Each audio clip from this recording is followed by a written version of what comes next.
Okay. Friends, friends, namaste and welcome to Words of Wisdom Gyan Ganga, our daily Virat Hindustan Sangam talk show at Indian time 8 p.m. We are again back today with an interesting topic, corruption in India and the international impact. Jagdish ji, your video is muted. Oh, sorry.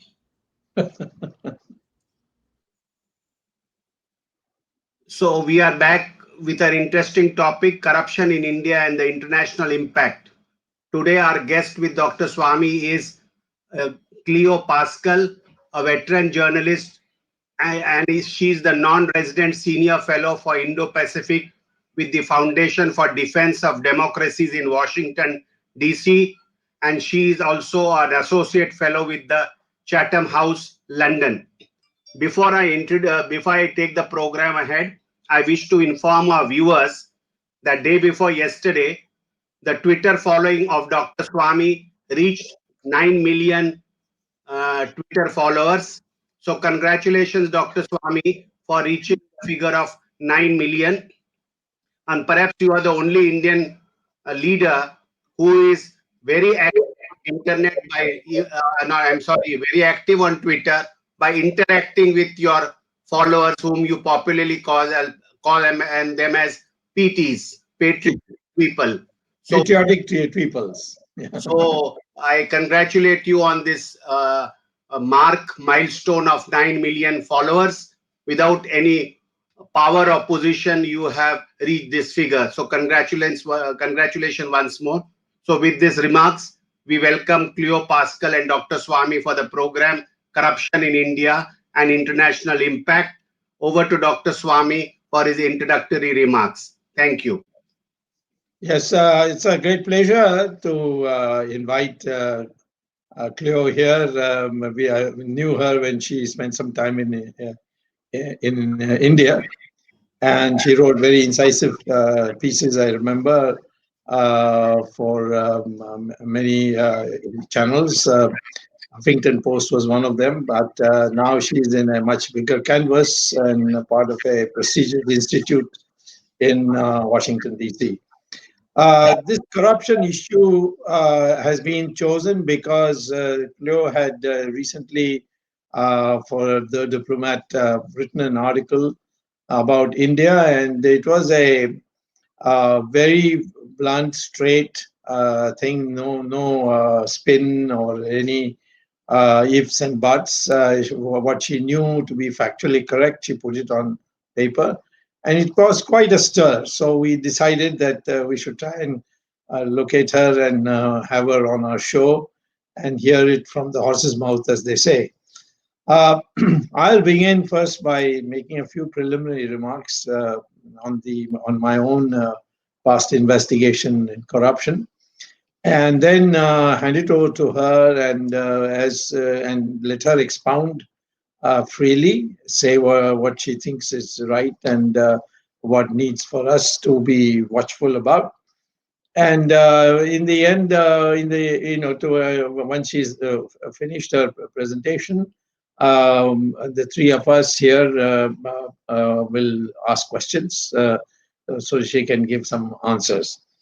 First thing I'd like to say is that the issue of corruption is, for me, divided into three parts. One is the definition of what is corruption, and second, why it is bad for the country, and three, how do you fight it and eliminate it.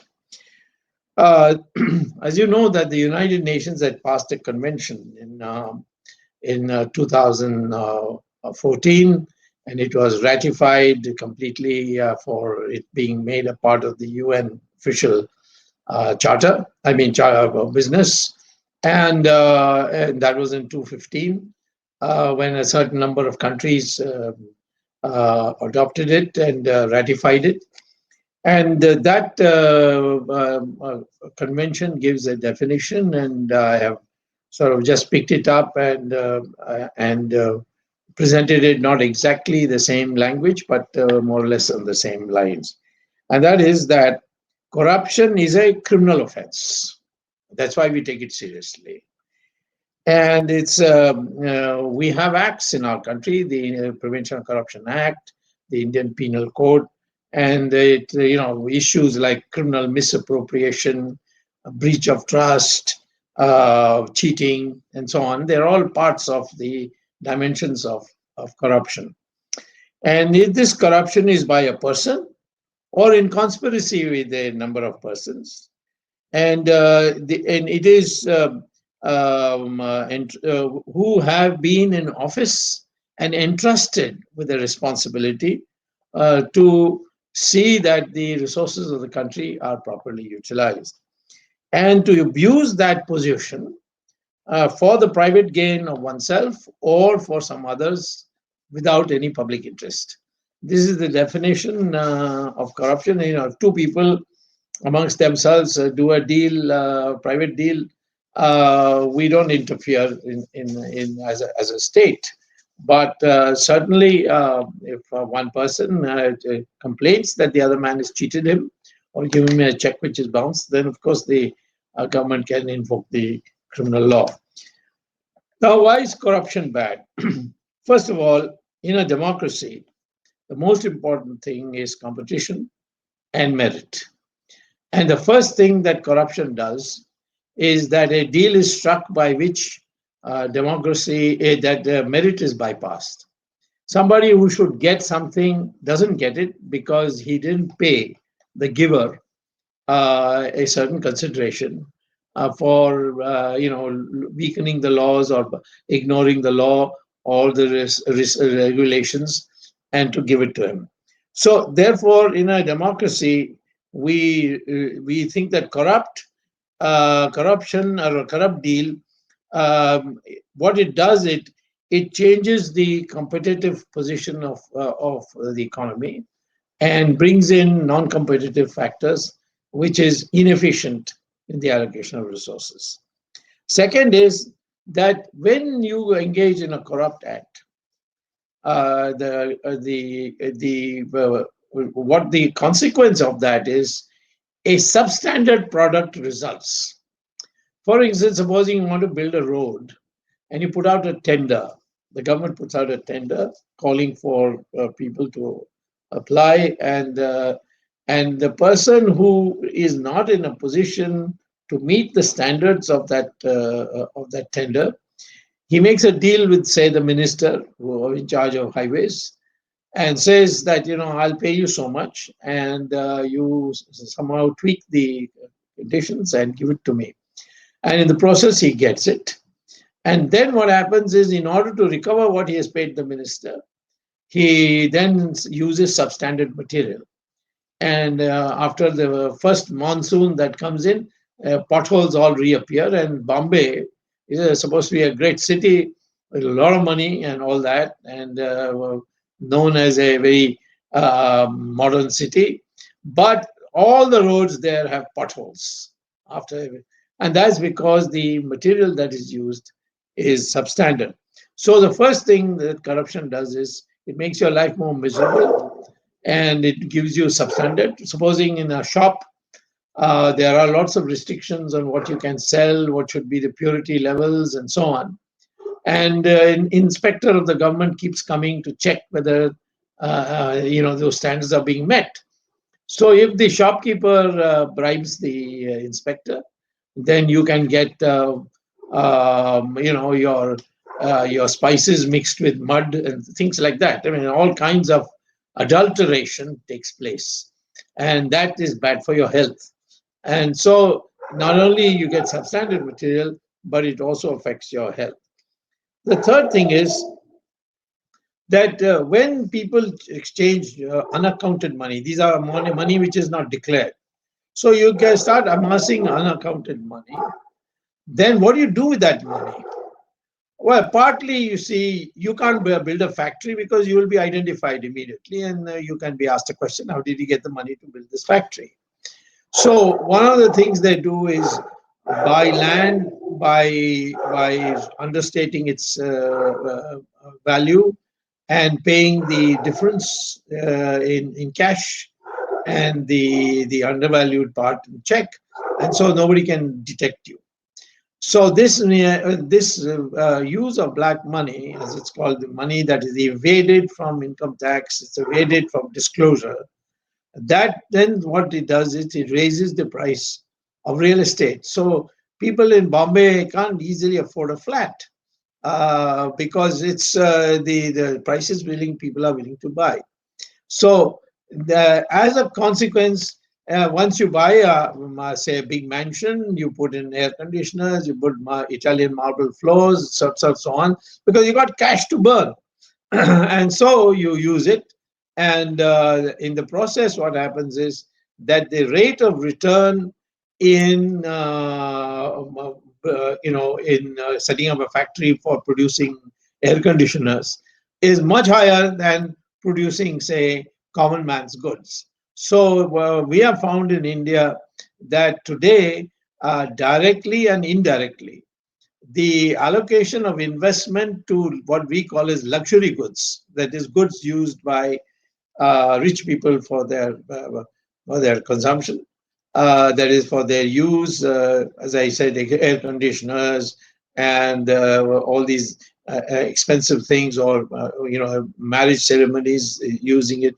So these luxury items, those industries producing luxury items, they are now getting 70% of our total investment, directly or indirectly. In a country with so many poor people, that's a huge criminality which has harmed us. Then the people also, when their money becomes very large, they can't spend it because then it becomes too obvious beyond a point. And so they start keeping it in safe custody. And that is dangerous to keep it within the country. So somebody might see you, or somebody might your servant might notice that you have got bags and bags, and pass it on to the tax people. So what is happening is that a good part of your money goes abroad and is deposited in banks, what is called as numbered account banks. There are about 70 countries in the world where they keep the bank accounts are kept secret and not easily available. Of course, till the United Nations resolution, which was absolutely foolproof to deposit money there.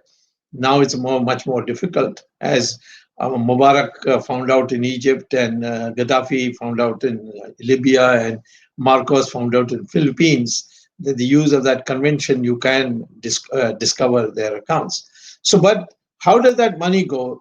The money doesn't go anywhere. It's in a container in your house, and you contact somebody whom we call as Hawala agent. I mean, he's basically an agent for laundering the money, and he's usually based. He usually has his head office in Dubai, and so the agent in India will telephone that agent in Dubai and say that I have got so many thousand crores in a container, and please deposit the equivalent amount in dollars in the bank account in such and such country, which has a numbered account, and this is the number.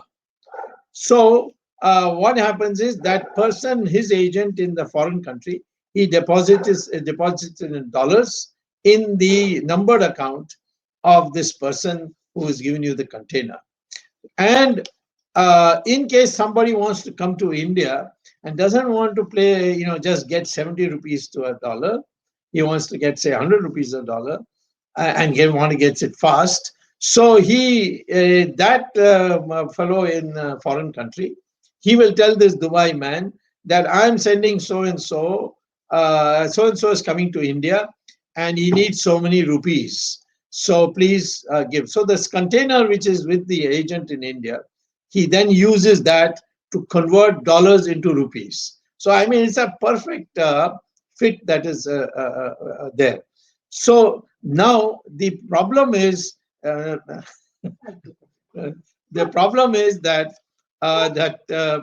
the Dubai means that most of the people there can function and survive and live if they are on good terms with the ISI of Pakistan, for example, because there's Dawood Ibrahim also there. He also is a big factor.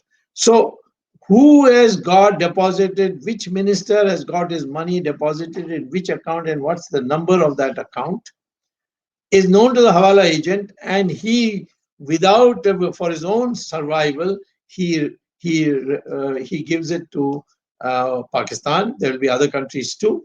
If you did it in Macau, the Chinese will come to know. So what happens is that the Indian politician, the Indian civil servant, they all become subject to blackmail. And that is why national security is deeply hurt. I have seen this happen.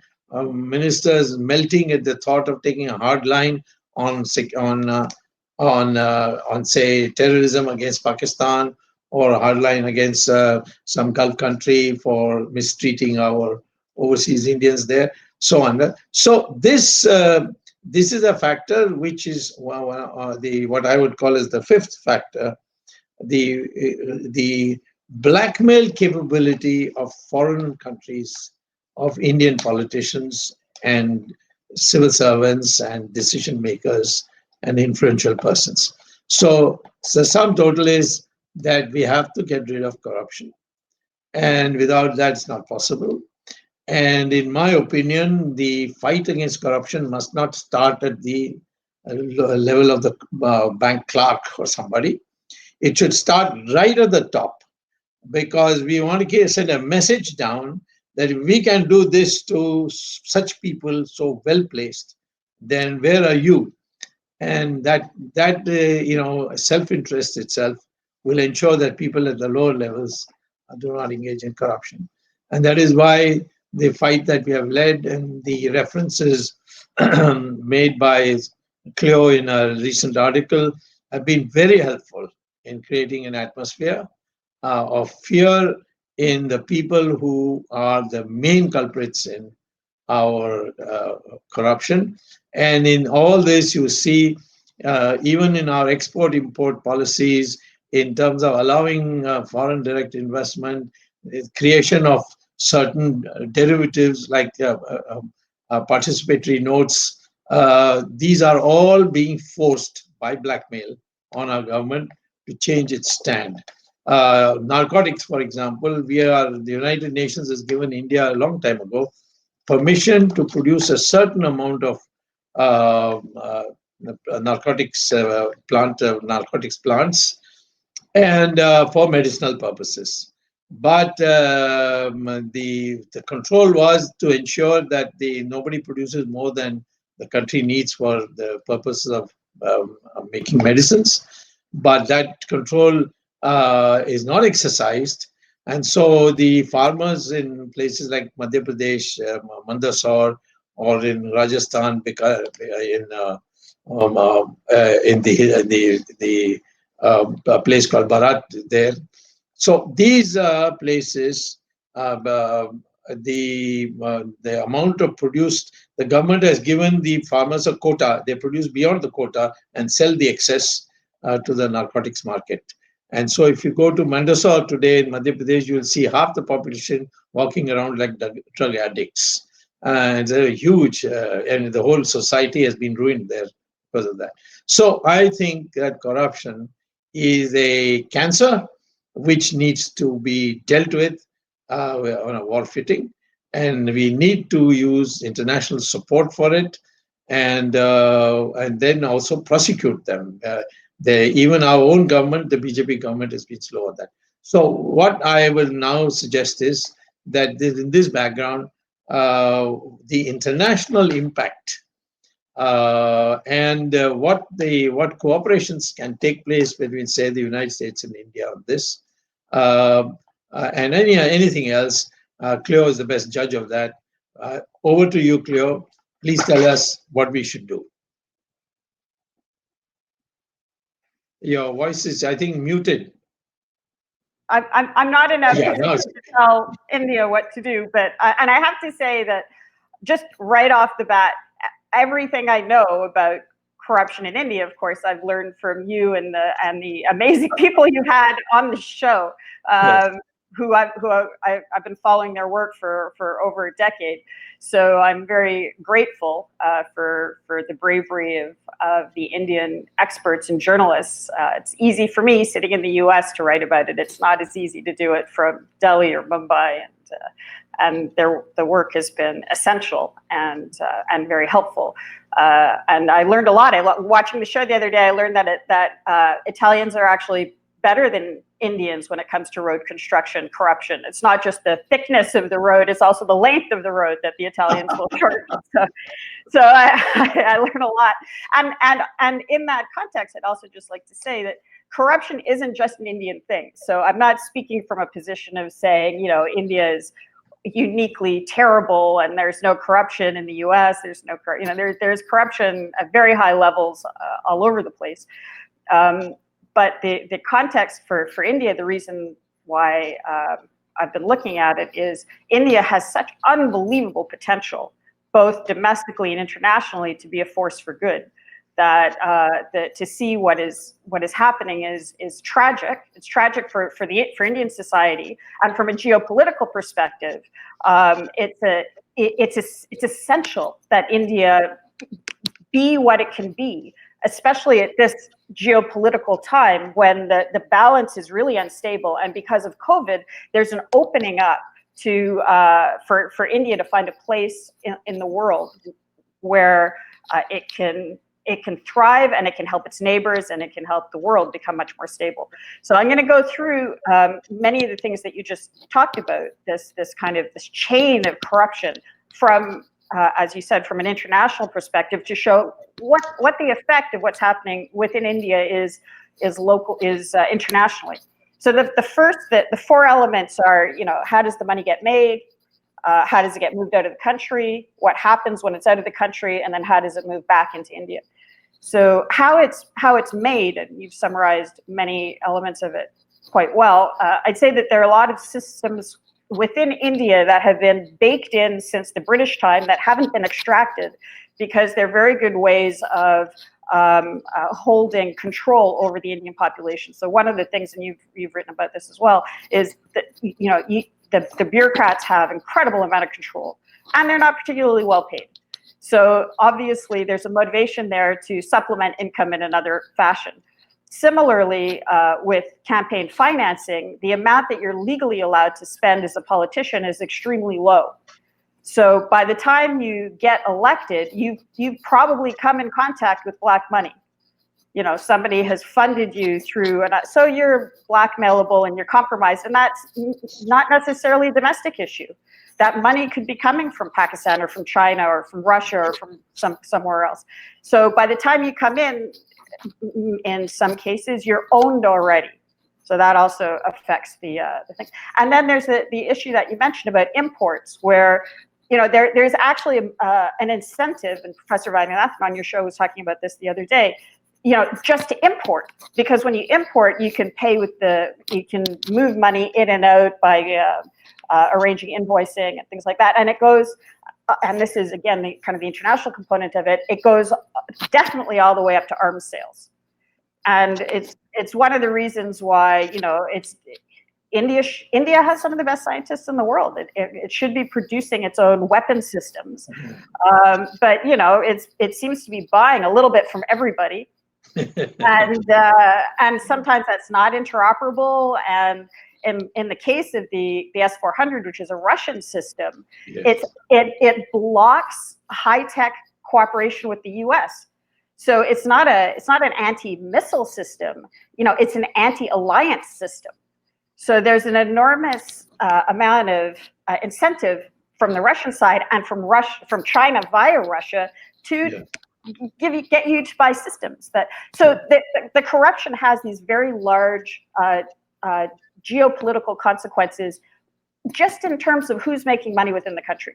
Mm-hmm. Then once you start to move the money out of the country, this Hawala system that you brought up is toxic, because the money flows from the Indian politicians or bureaucrats or decision makers, joins the money flows of terrorists and narcotics dealers, and the system has to self-support. So the politicians have an incentive to protect those illegal money flows. So do the bureaucrats. So even if you're only, your money might be $1 million, but the flow might be 4 billion. But to protect your 1 million, you're going to protect everybody else's money and their whole flow as well. So it creates a kind of embedded system where all of these bad elements become mixed together from the lowest bureaucratic level up to the highest political level, if that's what's involved. Once it's abroad, and that of course you mentioned, it opens you up to blackmail, but it also opens you up to inaction against foreign influence within the country. Right. And it may not be direct. I mean, we know Dubai, and we know Pakistan, but we also know Pakistan is very close to China. So you see a lot of proxies coming in through these systems. Yeah. Then once the money is abroad, as you mentioned, there's a lot of incentive for luxuries domestically, but there's also incentive for luxuries internationally, and making sure that your friends abroad also feel like they're benefiting from the corruption within India. And so you get another layer of protection and another layer of corruption internationally, which again makes it difficult to for those outside of the country to be incentivized to work with India. So the article that came out in The Diplomat, actually I've been working on that article for months, and I won't give you the names of the publications, but it was rejected by many major American publications. Okay. And it happens in America too. Yeah. And I was told the reasons I was given was, oh, it's just a domestic political squabble. We don't want to get involved with that. Or corruption in India isn't that really big a deal. So, it tells you, because those systems have had a long time to invest in protection abroad. Yes. Right. And you know this very well from the Harvard situation. Yes. But have they apologized to you? Well, they said they are sorry about it, but I said give it to me in writing. They haven't given it to me in writing yet. Yeah. And they did it behind my back. People talking about equal time. They didn't even, and it was not even the faculty. It was done by the catalog committee. I mean, amazing. And the Department of Economics was strongly in my favor, and they disregarded that. Do you think that would happen today with the change in the U.S.-India relationship? Well, it's just happening. The universities have been taken over by left wing, and they are financed by all kinds of. Even from India, they are financed. Sonia Gandhi financed the operation against me, and I know two people who got it. Two people were financed by the Tatas, and they agreed to become directors in Tata afterwards. So yes, the money goes both ways, and the Kuwait and Saudi Arabia also played a role. Yeah. I think they thought they'll make an example of me, and maybe I would apologize, but the opposite happened. I became a Hindutva hero in the country. And this is a very good example of what happens when that money goes abroad. It functions to create geopolitical divisions, because in this case, they know how influential you are, and so by going after you, what they're doing is they're trying to break apart U.S. and India. Even though absolutely, because I'm much less pro-American after what that happened. I said, if they can do this to me, I mean, what else they can do? Yeah, it certainly it's something in the back of my mind all the time when I think of Indo-American relations. Yeah, and it's amazing because, of all of the countries that the big countries that India deals with, so the U.S., Russia, China, of those three, where are ethnic Indians, Indo immigrants doing the best? Right, they're doing the best in the U.S. I mean, the compatibilities. You potentially could have a woman with a Tamil mother being vice presidential candidate in the U.S. Right, that's right. When is that going to happen? Kamala Harris. Kamala Harris. Yeah. So you're never going to see an Indo-Chinese or an Indo-Russian in those. So the compatibilities are so clear. I mean, it's more than compatibilities. It's the Indo-Americans, when they come to the U.S., they do so well, and it's one of the things that is frustrating, because we benefit. I'm a Canadian. The Indo-Canadian community has helped our country a lot. Trump was saying the other day, about how great it is to have these Indo-American scientists helping out on COVID. Yes. What he didn't say in the same sentence, but he said later, meanwhile, the Chinese in the US are trying to steal that data to bring it back to China. Yeah. The Chinese have bribed a Harvard professor. He has been taken into custody. Yeah. So, so one thing is, yes, the US, India and the US are compatible at a level which is fundamental. And so the divisions that are there's a lot of money, including this corrupt money, that's going to try to break it apart. But the second part of it, which is heartbreaking for me, as somebody who visits India regularly, is that India isn't getting to benefit from that talent. Correct. Absolutely right. Yeah. Just see this power of money. You have this U.S. International relations, whatever, freedom of religion or whatever, USIR. All the people who go there are people who belong to the left wing in India. Yeah. And they get handsomely paid for it. And what they say is absolutely false. I mean, I can prove it. If they call me for a debate, I'll be happy, But they won't do that, because the problem is United States masses are something we can any day connect with. But the intellectuals have suddenly, in premier universities, become wholly left-wing. And they'll say things which is absolutely untrue. Or they will twist what you say and then make it an issue. So I would therefore think that what we need now is some examples of exposing people who have been corrupt, taking corrupt money.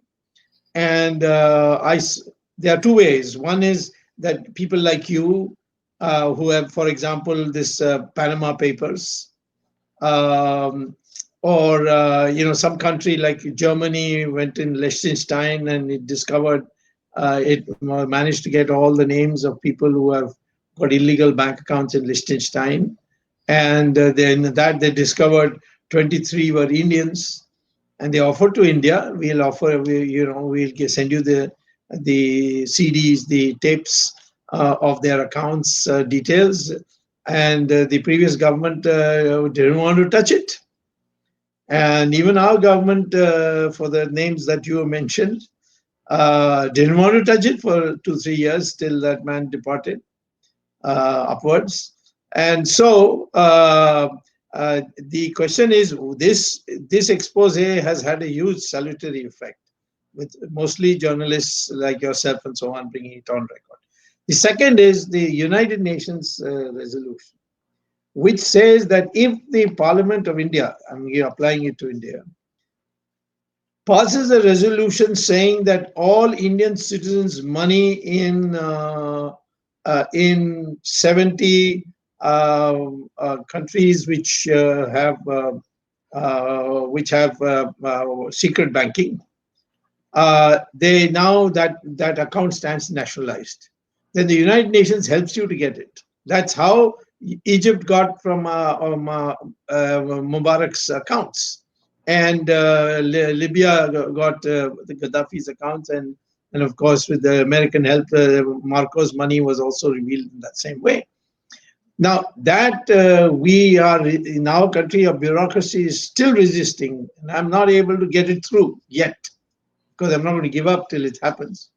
But we have about $1.5 trillion in foreign bank accounts, and that's a huge amount.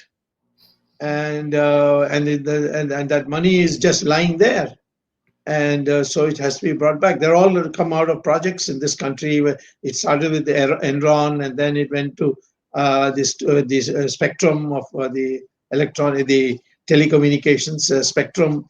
Huge amount of money went abroad this way. So what I think, United States has a law which says Foreign Corrupt Practices Act. Mhm. And if we in India are able to identify, we did for Enron, by the way, but then it all got, as the government's changed, it's all been forgotten. But America, using that Foreign Corrupt Practices Act, can help India in a big way to tell us the names of people who are on the payroll of various big corporations in the United States. Yeah, and it's a discussion to have in the context of the desire for growing U.S.-India relations. The U.S. really wants better relationship with India. Yeah. And the challenge is, and this is kind of a perception issue, is, it's some people will say on the international side, oh, India is difficult to deal with. Well, yeah, I mean, there are reasons. First of all, you might not be talking to the right Indians. Second of all, India has found the rest of the world difficult to deal with for a long time. That's right. That's right. So let me add to this what you just said. See, we Indians are clear. We aren't going to be another Japan or another Australia. That's right. We are on the same plane as the United States. So we have a triangular situation of China, India, and the United States. Second is, I do think that India was wrong in not agreeing to send 20,000 troops to Afghanistan so that the Americans could leave. And then the Americans, in a desperation, have now handed the whole thing to Taliban, and we are in a huge problem now, because Taliban in Afghanistan is very pro-Pakistan, and Pakistan has brokered this agreement. So we have a monumental problem. I do think that India, United States, and Israel should cooperate in both corruption and also in military cooperation. And we have the numbers, you have the weapons, and the Israelis have the brains. So we three combined, it'll be a monumental force in the globe. Yeah, and I would add Taiwan. I'd add another element in the Indo-Pacific to show what democracies can accomplish. You've got, and this is the thing. As soon as India becomes its potential, you're not going to lack for allies, right? I mean, your whole region is waiting for India to become economic. I was at a conference, and the representatives from Sri Lanka and Nepal were saying, look, when India's economy grows, our economies grow. Yes, that's right. When their economies grow, they don't need Chinese loans or Chinese investments or whatever. The independence comes out of the economic stability, security, and growth, and that's what corruption has been eroding. So once you take that away, the geopolitical weight of India grows tremendously, and so does the whole region in terms of stability. And I would just say this issue of India being difficult, and what you're talking about is, if somebody is being too easy, there's something wrong. Yes.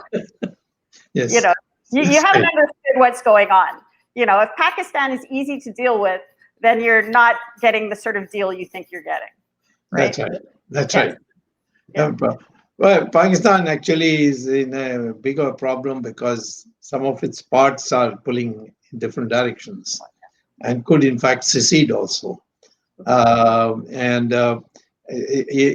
America's best bet is India, because India has survived.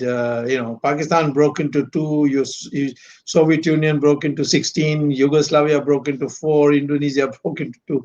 India is the only country which was expected to break, did not break. It grew. There is a very strong underlying nationalism in our country, which is latent. But we do have a responsibility to share the free world requirements of the United States. I mean, you can't expect the United States to go all over. Those days are gone. And the people of America also be tired. The question basically, therefore, comes back to corruption.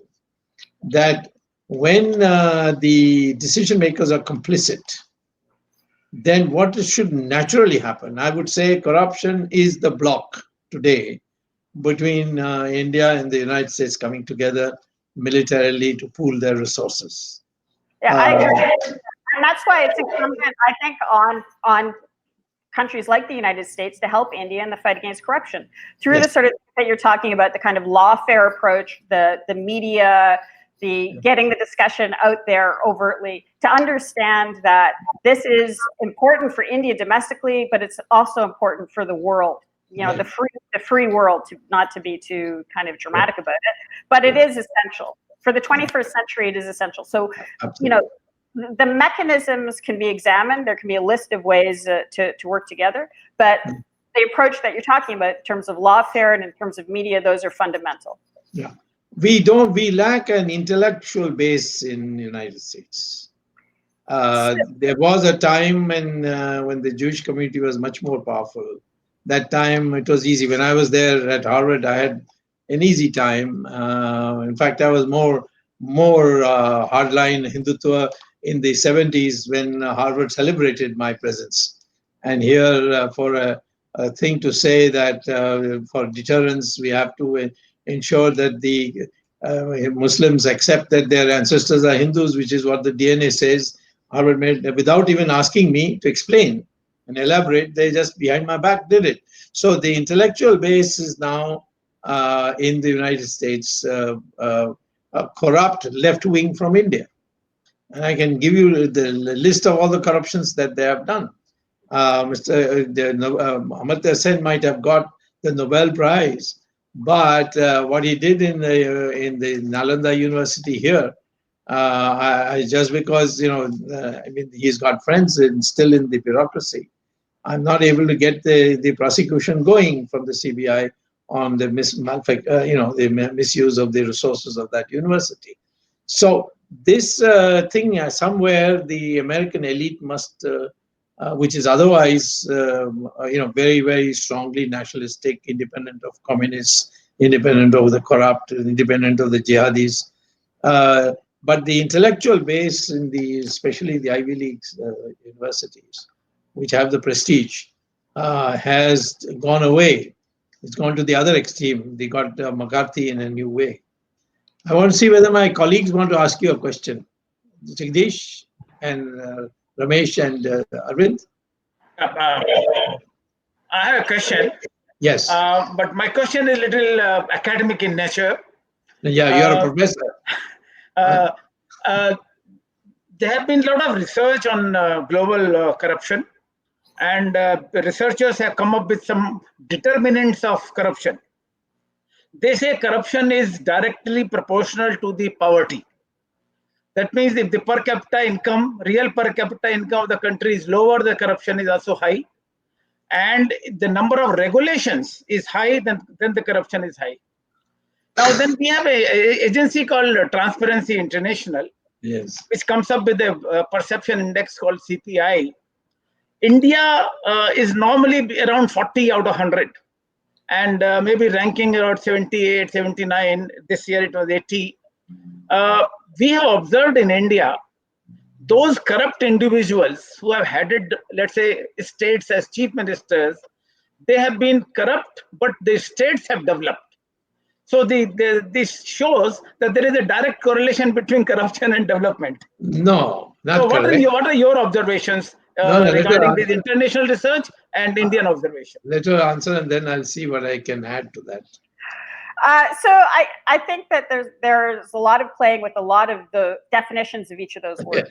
And I would just point to the financial collapse of 2008 in the U.S., where where deregulation created a situation where decisions were being made and products were being offered that eventually collapsed the entire economic system. And that was in a location which had, it's in the US, it's not a poor country.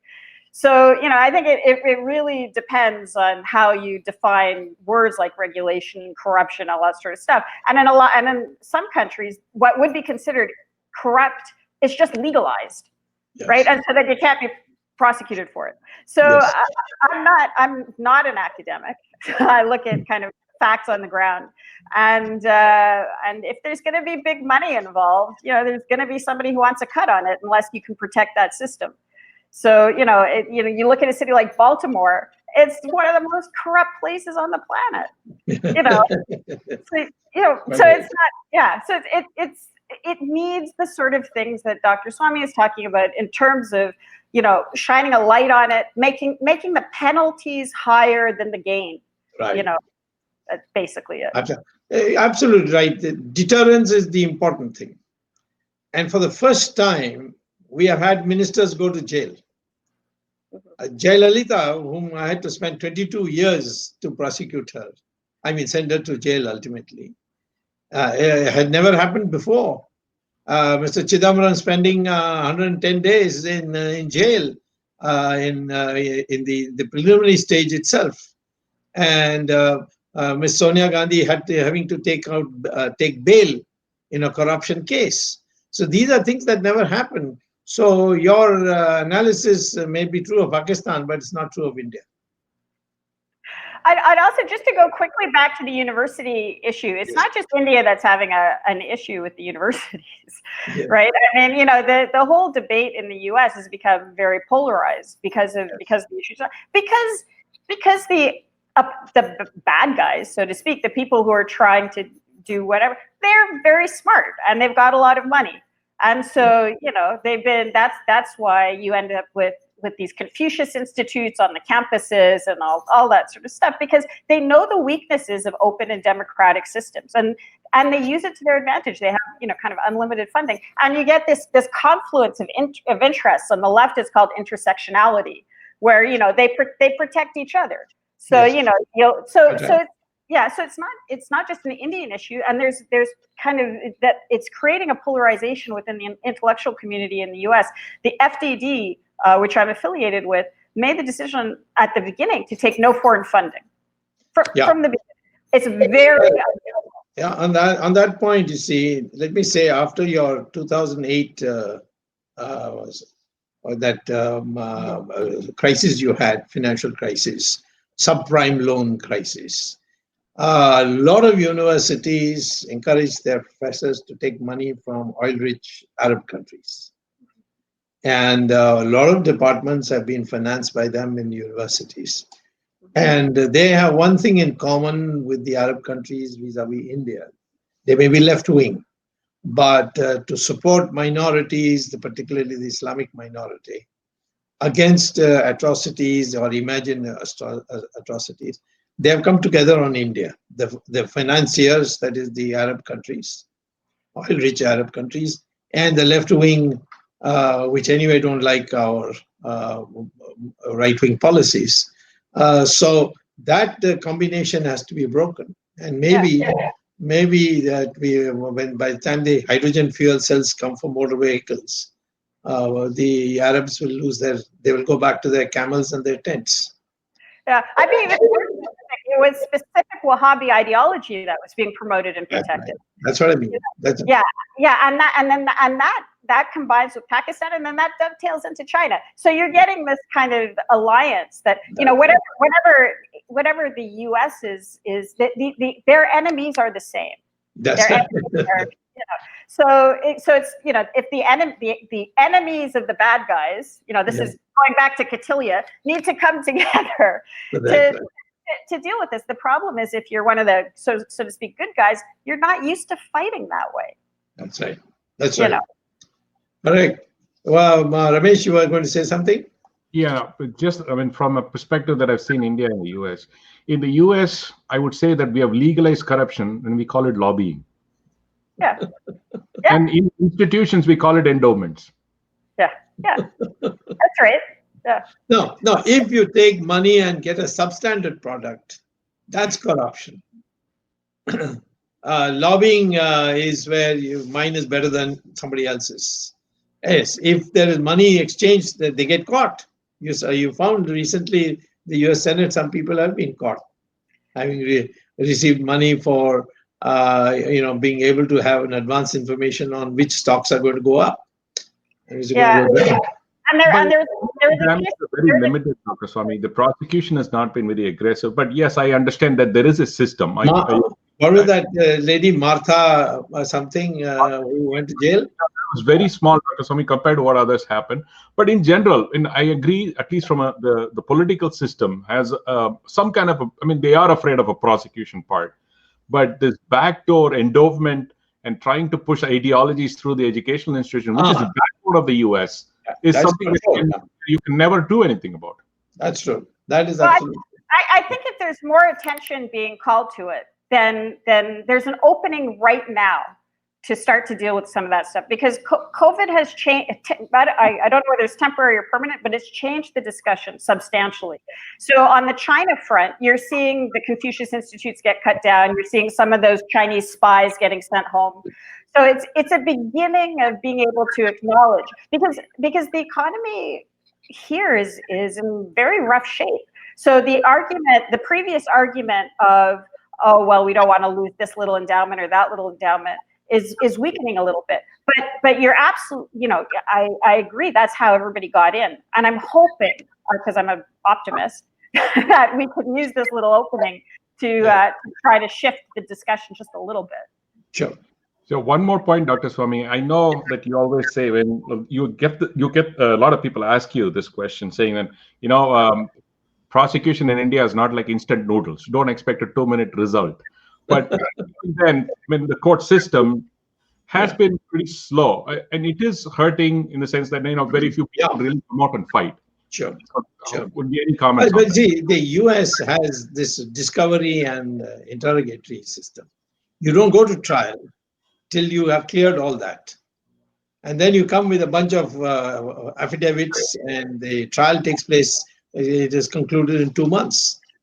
In India, everything is added on. The United States, you spend a lot of time on discovery and interrogatories, but in the final result, it is a very short time. So people look at only the final result, not all that went into the paperwork that went in. Otherwise, it's, I think, not too different from America. I think Spectrum case, I got it done. I started in 2009, towards the end of 2009, to 2010, 2011, 2012. 3 years, I got it done. Because the issue was very simple, straightforward, whether the licenses, what happened is that the companies who got the licenses at a very low price, 1/10 the market price, they sold it to foreign telecom companies in Dubai and in Norway and so on, and they were paid 8 times, 9 times the price that they paid the government of India. So it became very easy to catch them. So it depends on the complications of the transactions. Otherwise, India can move fast. Yeah, sorry, go ahead, Cleo. Go ahead. Oh no, just to build on your issue of lobbying within the U.S. There's a very big problem with revolving doors, where people work in the Pentagon or government or whatever and make decisions there that they know will secure them a good job afterwards. Yes. So it's not even that they're getting envelopes full of cash while they're on the job. It's just they want a retirement plan. They want a different job. That was a case. There was a case at the Pentagon recently. The bigger concern for me, because it has to do with this issue that we're talking about now, which is public perception and relationships between countries, is what's happening with major social media companies. Where you get people like Facebook hiring very large former politicians or key political players to come onto their boards. Right. So that is much more concerning, because that shapes the debate at a very fundamental level. That's right. Good point. Well, I think we have mostly in India, people say really gone far beyond the time allotted to us. But anyway, it was very interesting, and we should have you again. Jagdish, you want to say something? No, I just wanted to wind up, provided all your comments are made. And I think so. I mean, we have covered everything, I think. Yeah. At least for with this, we come to the end of another interesting episode on Gyan Ganga, Words of Wisdom, on our Virat Hindustan Sangam channel. The topic today was corruption in India, the international impact. So we thank Cleo, Paskal, and Dr. Subramanian Swamy for that interesting analysis and information on the issue. We'll be back again tomorrow at 8 p.m. at the same time Indian Standard Time for another interesting discussion. Tomorrow's topic is POK, Pakistan Occupied Kashmir, retrievable, and what should be the Indian strategy for Afghanistan? And That's right. guest is Major Gaurav Arya. He's been an ex-army major. Then he joined into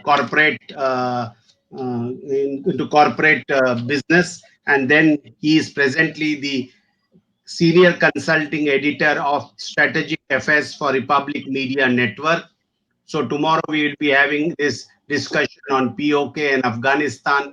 So with this, we end today's program. But just reminding our viewers that many people have been sending us a lot of requests. How do we join Dr. Swami's organization, the Virat Hindustan Sangam? I would just request them, please go to our website, www.vhs, the short form for Virat Hindustan Sangam, vhsindia.org, and you can join our organization by registering yourself. So with this, thanks, dhanyavad, and Jai Hind. Okay. Come again. Thank you.